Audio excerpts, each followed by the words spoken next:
Greetings, YouTubers. This is James Gilliland. I haven't been on YouTube for quite a while, so I thought I'd give you a little update at ECETI. We've had some major experiences here lately. We've had our newsletter just completely hacked and messed up, and Yahoo doesn't seem to respond or want to help us fix it. So we will be moving our newsletter very shortly to another system, and just bear with us until then. There's a lot of other things. We've had black helicopters flying over the ranch on a regular basis and using some exotic technologies on us, which has created some health effects and things of that nature. And so we're dealing with that as well. But a lot of heat, a lot of yellow journalism out there going on, which includes Sylvia Brown, which is, you know, she's calling us, calling me actually a fraud and a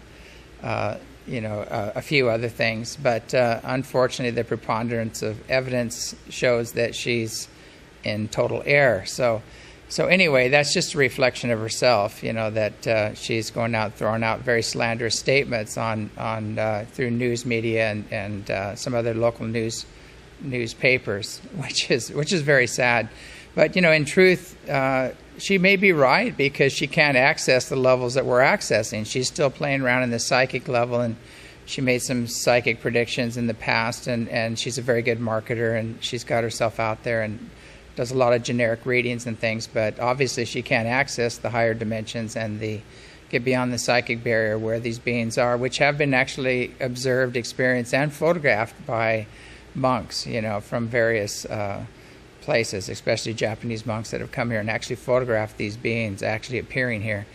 So you know, with the preponderance of evidence, you know, with the triple PhD Boeing engineers and Skunk Works, Lockheed engineers going on coast to coast and testifying with 15 million viewers, you know, with the Native Americans seeing the ongoing activity here for the past 500 years and their legends, which aren't really legends, with Kenneth Arnold actually coining the word flying saucers when they landed on the western slopes of Mount Adams, where he lost sight of them, which is our front yard. And you know, Dr. Jan Hynek and very noted people in the community have done research out here and know that UFOs are here and they are real.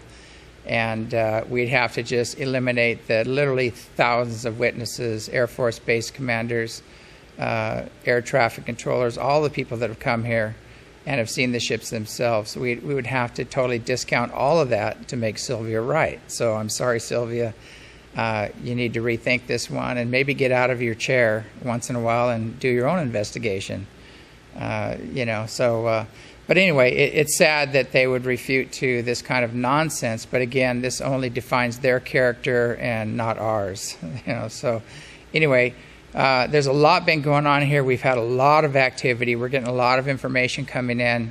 Especially one thing I want to cover is concerning the Anunnaki that are returning. And a lot of the stories you're hearing about the Anunnaki are 450,000 years old. It's very sad, because we've tried to bring this new information in to some of these proponents of ancient aliens and the people that are only concerned with antiquity and the information from past. They don't even want to look at what's happening now. They want to keep everything, you know, in the past and as far back as 450,000 years and say, this is who they are and this is what's happening. Well, you don't, you know, inhale gold dust for 450,000 years and not become awake. You know, 450,000 years of evolution is quite a long time. So we're holding the Anunnaki in the past, and there's a lot of misinformation. So anyway, the original Anunnaki, there was a council of 12, and they're very noble beings, very spiritually advanced beings. They went under universal law, and they came here to mine, you know, gold to save their planet. They put it as an aerosol into their system to help them to fend off a lot of the incoming energies, you know, such as we're experiencing or have been experiencing from the sun, you know, in their orbit around the sun. So that being said, they also used it for medicinal purposes and longevity experimentation. And one of the problems is that they left a few of their people here on Earth to oversee this new dawn, this new civilization, and those beings fell. And ever since then, there's been like a feud. It's like the Hatfield and McCoys, and just changed their names to Enlil and Enki and a few others. There's been a lot of feuding going on, and we have Enlil which is the destroyer god that wants to just remove humanity from the earth. And we have Enki, which is the creator god that loves his creations and wants it to continue. And this feud has been going on and on. There's been turf wars. They would set up in one area, and then they would go into conflict and then war with each other. The good news is we have a chance right now to transcend the gods. And people say, that's blasphemous, Well, if you look back at our history, our gods were very competitive. They're very warring. They had a lot of issues, and it seems like a lot of ego things to sort out. And we can get beyond all that and choose peace and learn to live in harmony with each other and nature, and move beyond the ancient gods and their programming. So the more good news is that the council, the Supreme Council, is returning. As I said, they're extremely evolved. They've actually added Andromedans and some other eighth dimensional beings to their council, and they are returning, and they've actually taken into custody some of their fallen ones that they've left behind that lived thousands and thousands of years. These people are very ancient. You never hear about them. You're going to hear about the lesser gods, you might say, the people lower down on the totem pole. The ones you might hear about is some of the Illuminati, some of the major bankster families, and that's all you're going to hear about. You're not going to hear about who these other beings are, because they're in the distance. And there's also a shift in energies too, because a lot of these Illuminati and these other people do ritual. And they do ritual to the fallen gods, and they do ritual to the reptilian beings and what we call the archons. And that's being cleaned up as well, and that's coming to a close. So all of these seemingly forces that the powers that were relying on, and the grid itself they were relying on to operate within, is coming to an end. And that grid is imploding, as well as the empires and the life force of these individuals. They can no longer draw off that grid.